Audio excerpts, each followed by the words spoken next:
Health Department recommends AstraZeneca vaccine. National Pandemic Controller urges citizens to adhere to new measures.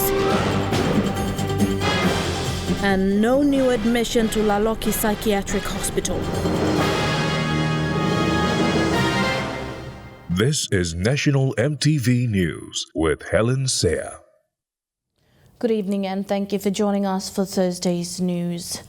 Laiki Psychiatric Hospital CEO Dr. Losavati Daugunu IC announced this morning that the psychiatric hospital will not be taking in any new admissions for the next 2 weeks. This is due to 2 of the hospital staff testing positive for COVID-19 on the 6th of March and 16th of March 2021. The temporary stop on admissions is to allow disinfection of the wards and vehicles. Laiki Psychiatric Hospital CEO Dr. Losavati Daugunu IC announced this morning that 2 staff from the hospital have tested positive for COVID-19, making it a high-risk environment for the coronavirus infection. Due to this, the psychiatric hospital has enforced a temporary stop on admissions since the 10th of March. Dr. Daugunu IC explains. The main reason is we want to allow time to do disinfection for the hospital since 2 of our staff have been infected, disinfecting the wards and also the vehicles for the hospital that had been used to transport. They were used to transport this staff down. And also we want to create space, allow time for us to create spaces for patients before patients can come in again.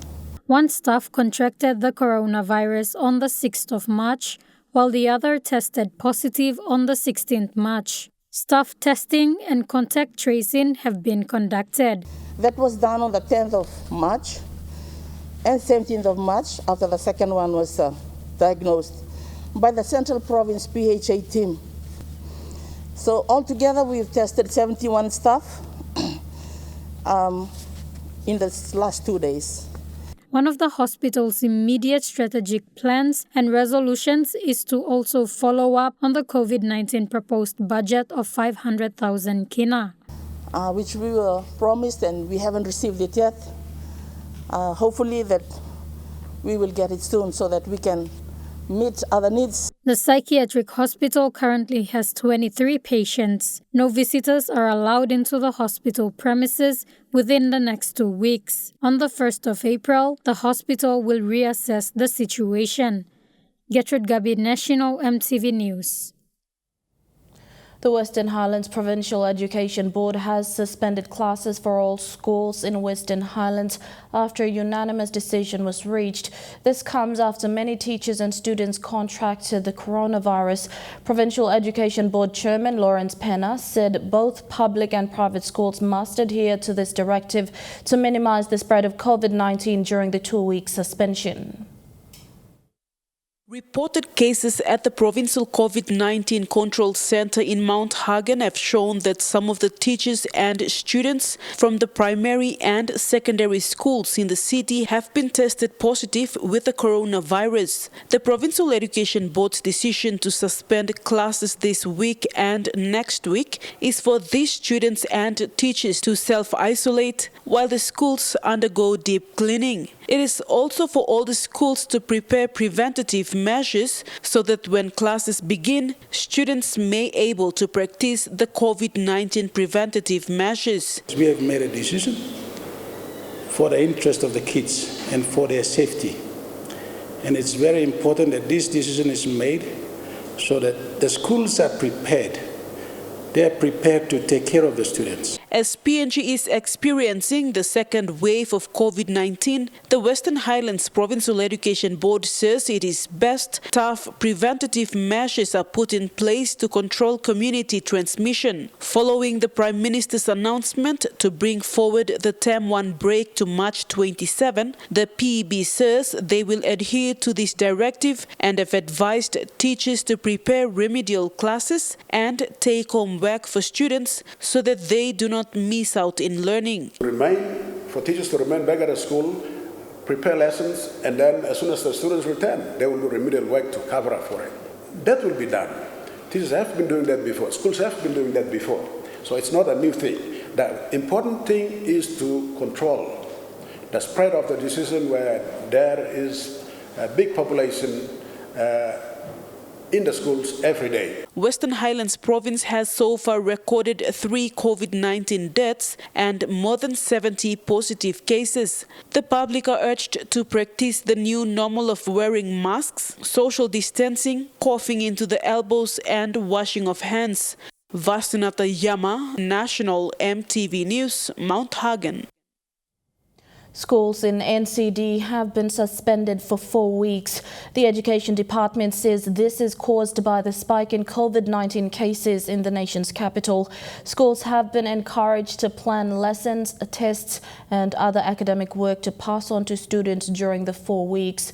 Schools in NCD are expected to resume classes on Monday, 19th April 2021. The announcement was made this afternoon. We are responding to the controller, who is the police commissioner, and the advice from the central agency that all schools must be closed, and the Prime Minister has directed us to advise the community and the parents, Board of Management, education authorities in the provinces, district program managers to ensure that our students are not vulnerable. They're not walking around the streets. They must be at home with their parents in isolation. We have to prevent our students. We got a high potential in schools. If the COVID hits various parts of schools, we will have trouble. Seeing that we have no facilities yet to address this, we need to take precautions, and we start from the school setting. You have to be COVID cautious, apply COVID protocols by wearing your masks and sanitizers, keeping distances as normal as possible. And students, this is not an holiday. This is not a picnic time. You must be at home. Don't be vulnerable. Don't go around in the public places. The Department of Higher Education, Research, Science and Technology has also put in place strict measures to avoid COVID-19 in tertiary institutions, as Tatailam reports. DS has been instructed to notify all higher education institutions that learning and teaching academic activities must continue as per their respective academic calendars.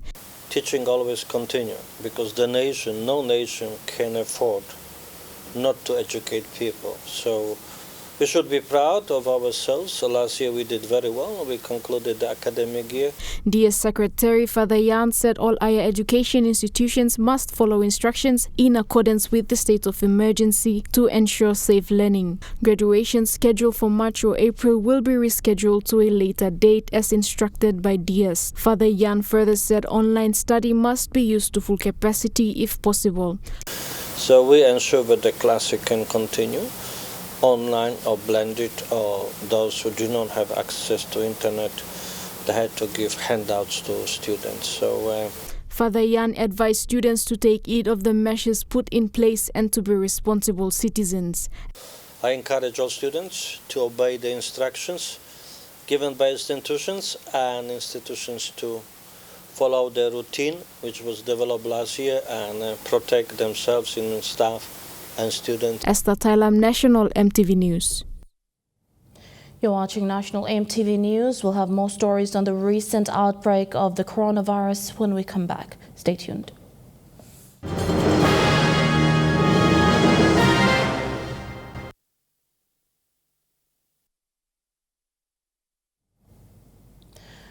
Welcome back to the news.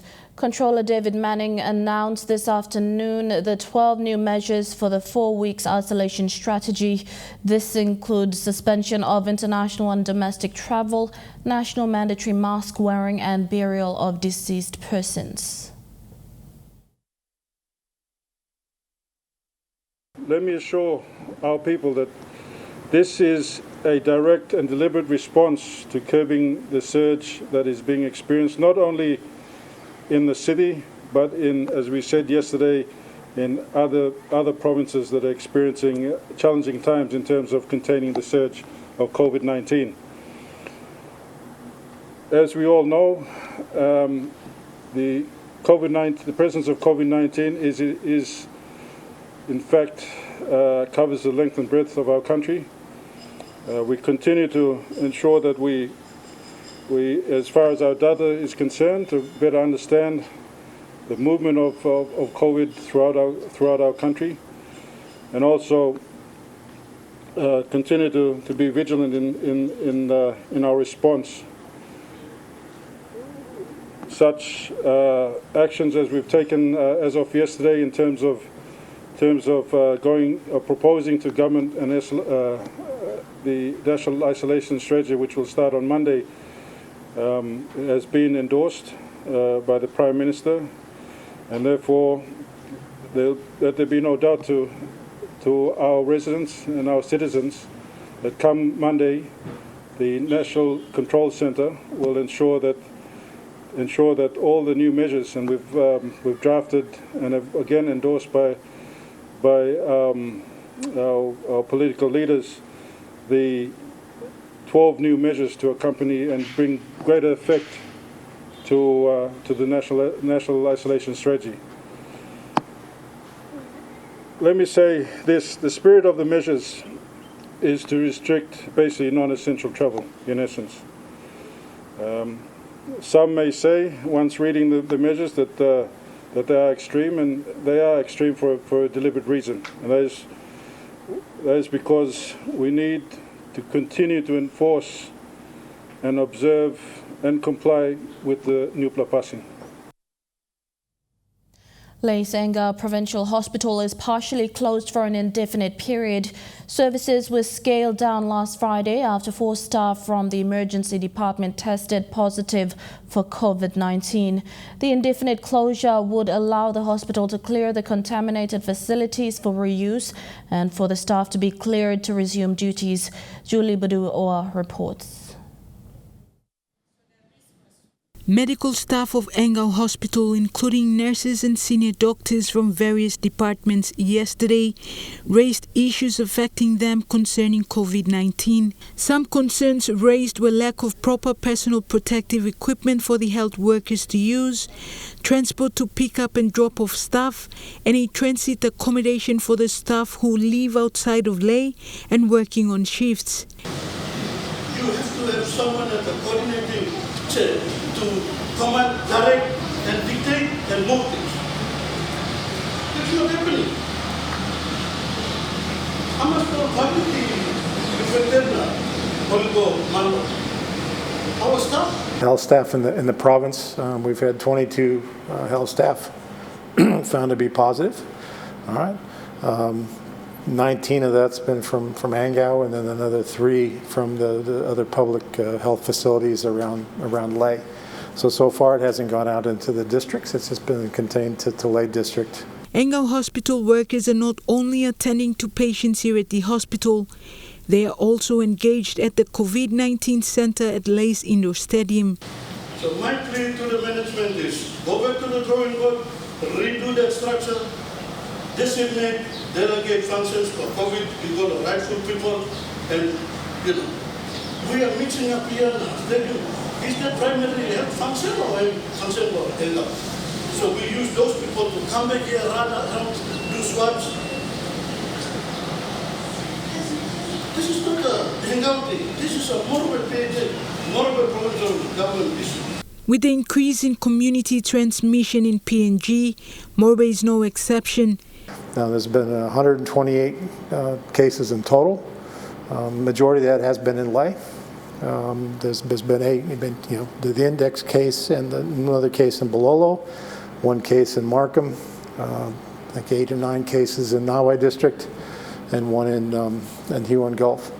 So it hasn't spread out too far, and we want to keep it that way. So there will be some measures that are coming out in the near future. It'll be coming out from the national government through a national isolation strategy, as I understand, and then based on that, the Morbe province can have a look at that and see if there are hot spots we have the ability within the province to put additional measures in place to limit people's movement if there is something. So that those recommendations will come from the PHA. That'll go to the provincial administrator and the head of the police in the province, and they'll make decisions on that. Most samples are collected here at the Provincial Coordinating Centre, which is at the Saignash's Kilagi Stadium Indoor Complex Volleyball Court.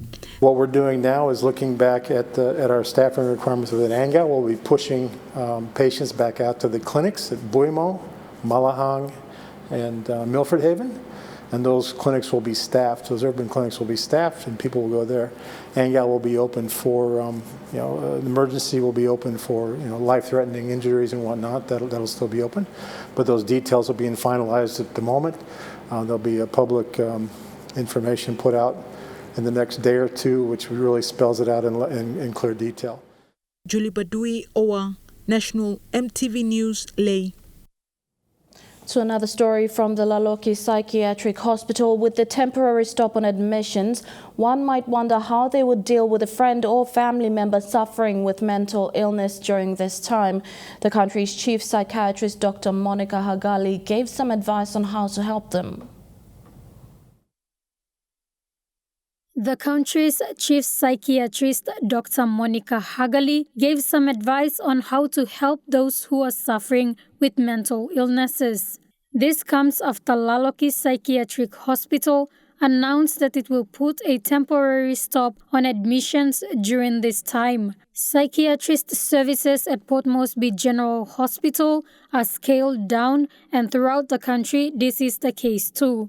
Continue to provide services in terms of providing prescriptions, even though the services are closed down. And also we understand that the people with severe mental illness for the first time will also be coming. So I would like to emphasize that they can still seek help from the hospitals through the emergency departments. Dr. Hagali also made a call out for the communities to practice the Nuplapasin. Come to the health facility or call the hospital and speak to the doctor or nurse so that you can get the medicines, or they can be able to see you during that time and be able to help you. Dr. Hagali also emphasized that people with mental illnesses are at high risk because they also have underlying health issues. On the other hand, the patients who come to us also have comorbidities, which means they also have other underlying diseases too, like hypertension, diabetes. And I would like to emphasize that during this time, it is also important to continue the medicines for this. Gertrude Gabi, National EMTV News. To other news, former leaders of Laga Pogera district have appealed to the state to fast-track the mine consultation agendas and reopen the mine. Representative of the leaders Nixon Mangape says the closure of the mine has severely affected not just the economy, but locals who depend entirely on the mine's life. It's over a year now since the mining lease for Pogera mine elapsed under operator Barrick Gold Limited. Past and current serving leaders of Laika Pogera electorate gathered recently, echoing the concerns over the mine and asset that people have been benefiting from since its birth. While everyone knows that the mining lease has elapsed and the state assigning Kumul Mineral Holdings to be in charge, court cases continue to interrupt and has delayed decisions over the mine's continuation. Many say the mine must reopen. Fast tracking na Salim Kumul Mineral Holdings Limited igolong. Open Islam mine. Whether all by line, former operator Barrick, because current government is giving 49%, na 51% Kumul Mineral Holdings Limited. So Mibla Papa Ground, Mibla like in government long. Salim Kumul Mineral Holdings Limited, one them former developer or new developer who said negotiate one them low ego open mine as soon as possible. MTV visited the outskirts of the mine-affected areas earlier this year. Roads are in an appalling state, businesses struggling to make profit while government services crippled to serve a growing population. The former MP says with landowners uniting as a single voice, Mangape believes equity, royalty and other benefits could eventuate at a later date. He says for now the mine must reopen. Time for negotiation by negotiate. Our by go about long participate long equity distribution, royalty distribution, or I'm a specialist by Mikisim Logan and by me talk of important something you mean like him. Mine must reopen as soon as possible. People support, contractors support 3,500 all money at the same time. Now government too, make money low tax. While the state has said nothing formally regarding the reopening of the Pogera mine, another former MP is warning landowners from other identified mines in Enga to take stock of the lessons learned from Pogera. He says resource owners must remain focused and participate fully. Mine finished. Build can without. Me look him humble. Me like talk sabelo line for me. Markare mine. Or another man is almost capable of money more this like that. Meanwhile, the state is still in discussions over the mine's reopening. Jack Lapava Jr., National MTV News. A clan from the PDL7 area in the PNGLNG project in Hela says the current election of a chairman is illegal. Chairman Edward Peno said other clans have not registered ILGs and the election may cause friction among resource owners. The Tuguba Walo clan is also demanding the Hela Provincial Government, MRDC, KPHL and DPE to provide a balance of the monies in the trust fund. A small minority speaking on behalf of nearly 8,000 people, the Tuguba clan leaders say most clans have not registered the ILGs and how could the election of a chairman progress? The Tuguba chairman says they were never consulted despite the case being put forward to the Department of Petroleum. This team you will come back, advising Prime Minister, Petroleum Minister, okay, MRDC, all this team you will stop now, you play in case of Lands Department. In body lens, Department Petroleum, MRDC, you blow this government now, you plus have Prosla government, now you play funny money, now being in process blow, Kissim ILG. At Basim 177 clan, 177 clan, almost restoring ILG past MP follow, making association and director from both company. Their concerns arise as MRDC launched the PDL7 Directors Election in Highlands as an ongoing program to set up accounts for the project-impacted beneficiaries to receive their benefits from the PNGLNG project. The Tuguba Walo clan believe they have all the necessary ILG proof as resource owners in the Highlands Condition plant. They are opting to turn to the courts if stakeholders disagree their appeal. All in been consulted people, even department, in been talks out of people. Osem na asking from me all must withdraw this land and come back. Otherwise, me by second step by me like some restraining order. Look, conducting this election because I'm illegal. Furthermore, the Tuguba Walo clan is demanding a financial report of the total monies kept in the trust account. They say stakeholders must not mislead resource owners. Shipment 700 shipment go ya, you must talk out those him. This like billion now, Mr. Trust, na mipla manage him, na mipla campaign this la money show. Mipla put them out now, you bla sabelo this like money. You must put them out past time before you block on the long ground. MRDC and hopefully other stakeholders will be responding to the claims in the coming days. Jack Lapava Jr., National MTV News. And now looking at the NASFund market reports, the Kina opened unchanged at $0.2850 US in the interbank market this morning. At Bank South Pacific, your Kina will buy $0.2775 US, $0.3507 Australian dollars, $0.3789 New Zealand dollars, and 29.57 Japanese yen. Looking at commodity prices at New York close, gold is trading higher, coffee, cocoa and copper are closed lower. Palm oil and copper closed lower, crude oil is trading lower. And on the stock market, the Dow Jones closed higher, The ASX 200 is trading lower and the All Ordinaries is trading lower. National EMTV News continues with more after these messages. Stay with us.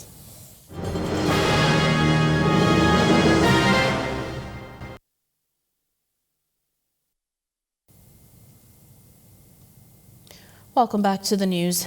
The National Cultural Commission has partnered with the PNG Fashion and Design Week to propel the upcoming virtual runway fashion show next month. The agreement signed will see both parties working together to bring out the best in the Strongham Custom Walkabout.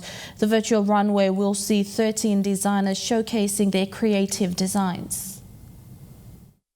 Memorandum of Understanding signed today between the National Cultural Commission and the PNG Fashion and Design Week will see both parties working together to bring out the best on the virtual runway fashion show. A first of its kind, NCC Executive Director Stephen Kilanda says fashion and design are part and parcel of PNG's arts form. They are once artistic expressions of traditional knowledge. By promoting, preserving and developing the arts and culture industry in this country. On behalf of the National Cultural Commission, I would like to issue a certificate, but before I issue a certificate, I would like to make a commitment of 10,000 to support you to develop this industry.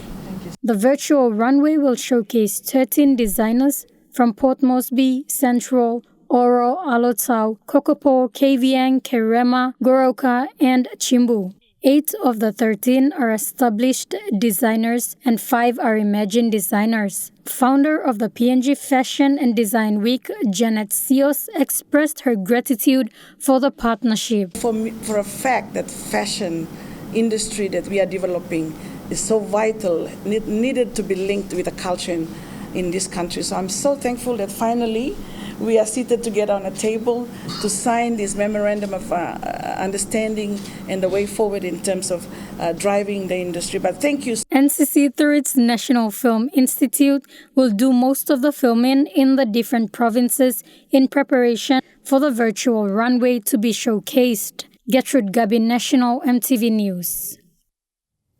Moraba's Labu people commemorated a ceremony to end the mourning period after the Grand Chief was laid to rest on Tuesday. Women from Labu village, 30 minutes away from Laiki, camped at Igris Market on Monday night at a final house cry ceremony. They planted a coconut tree in memory of the father of the nation, Sir Michael Somare.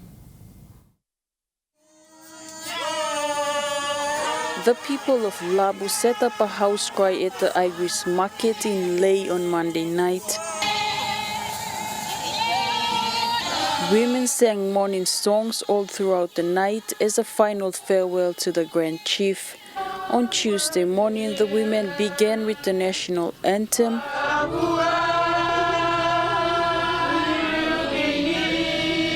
and then continued with more morning songs. As they sang, 3 canoes sailed into the Igris Market from the Labu villages. Each canoe had a flag, one with a Morobe flag signifying the province where the Grand Chief went to school, another had the East Sepik flag signifying where the Grand Chief comes from, and the last one flew the flag of PNG, signifying an independent nation. On the canoe bearing the PNG flag was a coconut shoot and a chair decorated with the pictures of the late Grand Chief. Both objects were brought to shore, signifying how Sir Michael had brought independence to the shores of PNG. Once on shore, the chair was placed at a table decorated in black, signifying Sir Michael's passing. The women continued with morning songs and dances around the table as a way of saying the final goodbyes. At the end of the program, the Labu people planted a coconut shoot. The coconut shoot represented the late Grand Chief as he was buried, in the hope that as it grows, so will a generation of wise leaders like the Grand Chief. Charlene Airy, National EMTV News, Lae. Health Secretary Dr. Osborne Liko says the Department of Health, along with medical and science community, will still recommend the AstraZeneca vaccine. At a news conference this afternoon, Dr. Liko stated the side effects faced in European countries was, in his belief, not related to the vaccine. Other countries in the European Union, countries beyond the European Union, having considered the same information, have decided to continue using the AstraZeneca vaccine in their immunization programs. It is important to note that the venous thromboembolism, including deep vein thrombosis, a blood clot in the vein, or pulmonary embolisms, a blood clotting in the lungs, is the third commonest vascular disease. That is with or without even the COVID-19 vaccines. It's a precautionary measure in any of these the vaccination program, or even any medicine for the measure as part of the precautionary measure. The AstraZeneca vaccine has been administered to more than 11 million people in the United Kingdom with no evidence of related serious adverse events, and as from 15th of March 2021, which is on Monday. The European Union regulator, the European Medicine Agency, EMA, considers that the vaccine's benefit continues to outweigh the risks. So of the 11 million, I think 37 of them had these the effects, adverse effects. So the benefits of vaccines outweighs the risks. You're watching National EMTV News. Chuka Sports is next. Details after the break.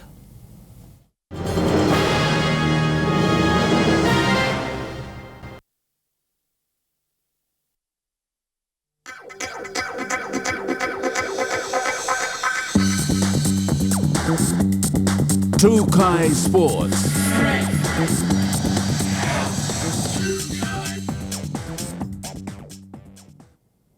Welcome to Chuka Sports. Due to the major surge in the number of COVID cases in NCD, the PNG Sports Foundation Pandemic Management Committee issued a notice to all sporting federations and users of their facilities. The notice explains the guidelines and protocols that will come into effect due to the surge in COVID-19 cases. The use of PNG Sports Foundation facilities and the running of sporting competitions falls under the business and social measure protocols of the pandemic measures set out by the SOE controller. Under these guidelines, the PNGSF shall be responsible for approving requests for affiliated bodies to play matches, approving requests for affiliated bodies to resume training, and, in consultation with the National Department of Health, setting protocols and guidelines for sporting clubs, teams and matches relating to COVID-19. No club or sporting matches will allow any spectators. A person or organization may apply in writing to the controller or the relevant provincial administrator for any exemption for a gathering of over 50 persons. A request for an exemption must include the following steps taken to ensure compliance with the Nupila passing guidelines to reduce the risk and the spread of COVID-19 at any gathering. The PNGSF wishes to advise that under these new measures, there will be no spectators and no gatherings of over 50 persons allowed to use their facilities. Hafstilovai, Chuka Sports. To athletics, Peniel Richards, Papua New Guinea's national record holder in the triple jumps and gold medalist in the Mini Pacific Games, has just set a new national record for West Texas A&M University at collegiate level in the United States. Peniel Richard finished the indoor season on a high last weekend, setting a new national indoor record of 15.56 meters in the triple jump in the NCAA National Indoor Championships, which is the pinnacle of track and field at collegiate level in the United States. The Papua New Guinea's national record holder says this didn't come as a surprise. Going into the comp, I was already jumping big at practice. In training, I was hitting 15 1450s, and I knew that record was reachable. It wasn't a surprise to me. Competing for West Texas A&M University, Richard improved his previous best performance indoors of 15.31 meters in January this year. 2021 thus far has been successful for Richard, also winning the Lone Star Conference earlier this year in the U.S. Regionals. With the outdoor season set to commence in the coming weeks, Richard is aiming high. To say there's more to come. Going outdoor, my coach and I, we're focused on hitting a 16 meter in the triple and doing maybe pushing 7 meters, definitely, maybe high sevens, I would say. My coach is very confident in my ability, and the new program that he's put me on is definitely doing magic and definitely getting me further in my jumps. Adding he hopes to make history for Papua New Guinea in the code. My current goal right now is to push the limit, is to push the boundaries.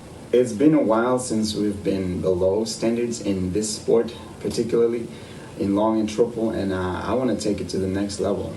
Before I retire, I want to hit world standards. I want to change the game. Richard also holds the triple jump national record outdoors of 15.51 meters set at the Samoa Pacific Games in 2019. Kilawani, Trukai Sports. Trukai Sports continues with more stories after the break. Stay with us.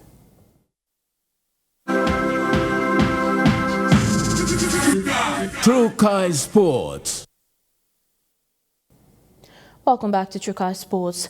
A number of women working in the areas of sport and communication in the nation's capital have learnt a new way of disseminating information, the use of mobile phones to tell a sports or news story.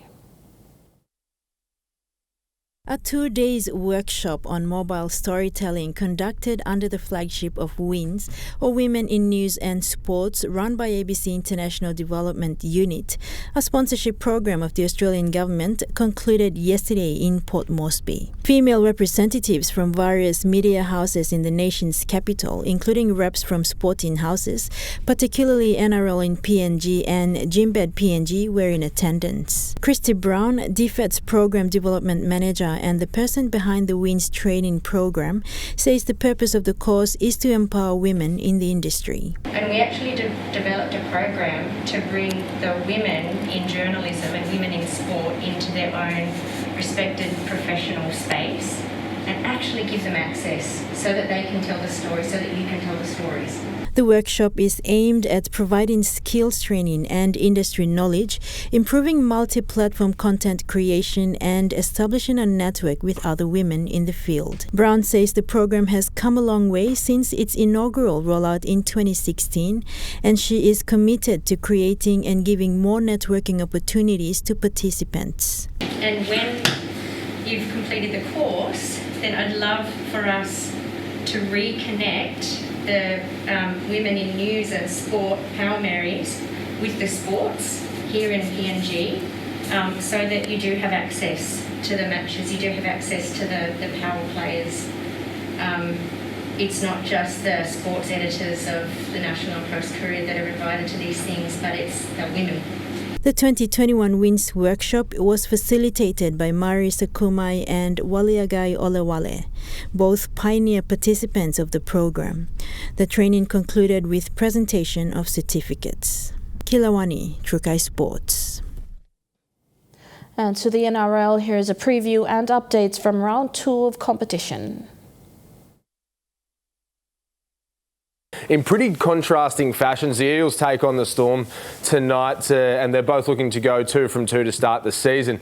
Now, the Eels turned around a slow start against the Broncos. They came from 16 points down, and their match was riddled with errors too. They made 15 errors, but they were still good enough to get the chocolates against the Broncos. Now, if they give the Storm that many extra sets tonight. I don't think it'll make for happy viewing for Eels fans because they will be playing with fire. We know how good the Storm are. The Storm, on the other hand, they came out blazing last week, picking up where they left off last year, jumping out of the blocks against the Rabbitohs, who many think will be there at the business end of the season. Cameron Munster and Ryan Pappenhausen both starring for the Storm. So pretty big match tonight. Looking forward to seeing how that one goes. And that story ends Trukai Sports, so with the details after the break. Trukai Sports.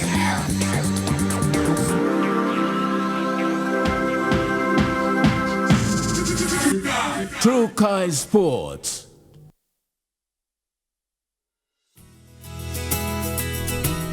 This weather update is proudly brought to you by MoniPlus, with you always.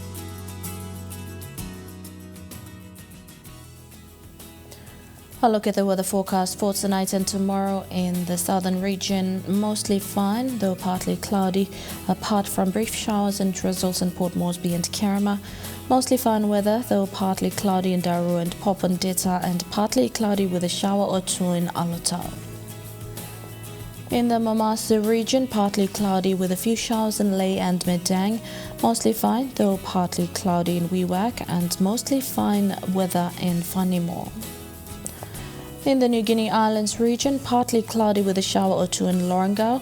Mostly fine, though partly cloudy apart from a brief shower or two in Kavieng. Mostly cloudy with some rain drizzles in Kokopo and Rabaul. A few showers tonight, then fine morning in Kimbe, and mostly fine weather in Buka.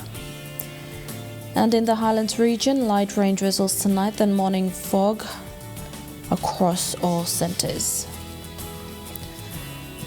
Forecast for small crafts for the next 24 hours. Waters of southern PNG Indonesian border through Torres Strait to Daru and Kiwai Islands to Kerema, including Yule Island to Hood Point, Samarai Islands, with waters of Samarai Island to Cape Vogel and eastern and western Milne Bay Islands, including waters of Finschhafen through Vitiaz and Dampier Strait to CRC and Long Islands, seas of 0.5 to 1.3 meters. Waters north of Cape Vogel to Huengov to Finschhafen, with waters of Long Island to Medang to Wewak to Aitape and Vanimo, including northern PNG Indonesian border, with waters of Manus and its western group of islands, and with waters of New Ireland to New Britain and Bougainville, seas of 0.5 to 1 meter.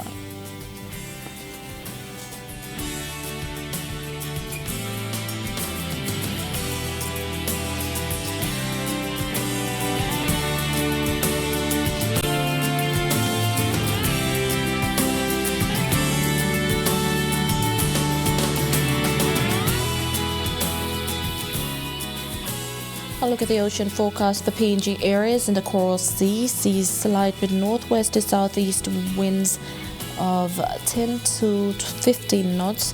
In the Solomon Sea, seas slight with northeasterly winds at 10 to 15 knots. In the Bismarck Sea, seas smooth with east to southeast winds at 5 to 10 knots. And in the Pacific Ocean, seas smooth with northeast to easterly winds at 5 to 15 knots.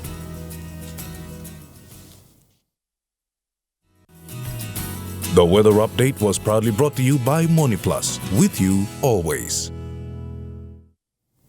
And that's been the news, sport and weather for Thursday, the 18th of March 2021.